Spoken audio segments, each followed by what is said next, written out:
Roberts Savaļnieks agrā vecumā no dzimtās Valmieras pārcēlās uz Liepājas futbola sistēmu, Liepājas Metalurgu.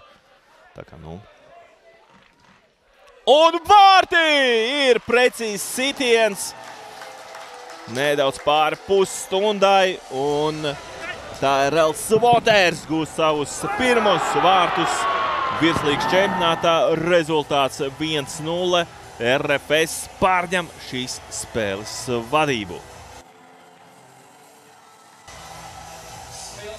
Smaidi RFS komandai. Nu, likās jau, ka pēc šīs te Metis audzēknis, viņš pats no Reizeknas nāk. Viens no netik daudziem Reizeknas futbolistiem šobrīd virslīgā, bet savulaik arī Metā ir uzspēlējis.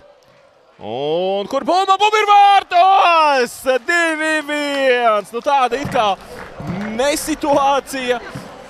Bet Jānis Ikaunieks gūst savus 15. vārtus šajā sezonā. Nu, potenciāli tēmē uz Ingara Pūļa noķeršanu, lai pakāptos uz virslīgas vicelīdera statusu bombardieru sārakstā. 15. vārti Ikauniekam. Ingaram Pūlim šobrīd ir 16 precīzi sitieni, un uz tālo stāvi netiek klātas Rokins.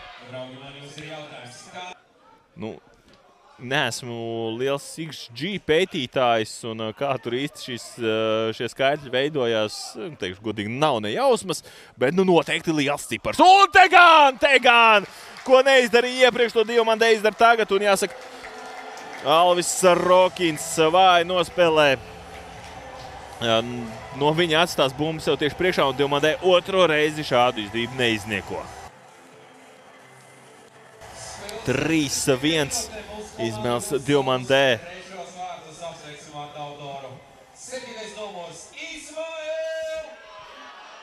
Nu, 3-1 pārsvars, un potenciāli šeit var rezultīvi pie šīs sezonas sniegums, forma, un tas, ko viņš ir rādījis, nu, šobrīd rāda to, ka viņš ir izkritis no. Oi! Kā? Un tomēr vārtu gūms ir, nu būtu gribējies, lai Ķigura puška ir tas, ko pēc tam var skatīties video atkārtojumās, bet Ķigurs trāpa pa vārtu augšējā pārlikt, nu pats arī smaida. No Limbažiem nākošais Liepājas futbola audzēknis, nu, jāsaka, izskatās pat vairāk Ķigurs saņem apsveikumus, bet jā. Mārtiņš Ķigurs ar sitienu no distances trāpa vārtu augšējā pārlikt, to arī tagad atkārtojumā redzam. Nu, tur, protams, pļāviņam nekāda iespēja, un varēja arī no pļāviņa muguras. Jāsaka tā, nu, atbildība uz Metis aizsargiem, kuri neviens nepaspēja klāt pie Moratalā, un tagad stūra sitiens Lipušķeks, un te gan arī Žiga Lipušķeks nopelna vārtu guvumu beigās. Nu, tāda nepelnīta sagrāve būs, un Žigam Lipušķekam 3. vārti šo sezonu virslīgā. Nu, bet, diemžēl, sābrūk beigās. Meta.